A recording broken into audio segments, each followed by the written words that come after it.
Magandang hapon sa lahat. Welcome po kayo sa ating gawain. Dito na po tayo sa mga awit 30 verse 11.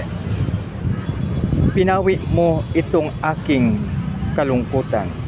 Pinilitan mo ng sayaw ng kagalakan. Pagluluksa ko ay iyong inalis.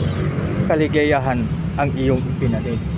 Purinawa ang Diyos sa pagbasa ng kanyang salita. Mga kaibigan, anumang lungkot ang ating naranasan, anumang sakripisyo o kung ano pa man na hindi magandang nangyayari sa atin, hindi na po tayo dapat mag-worry. Bakit po?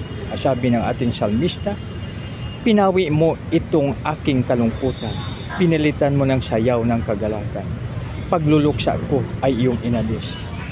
Kaligayahan ay iyong ipinalit. Mga kaibigan, no need to worry. Hindi na po tayo dapat ma-stress. Ano man ang problem, nandyan siya na pwede tayong sabihin, no problem na po. Good afternoon.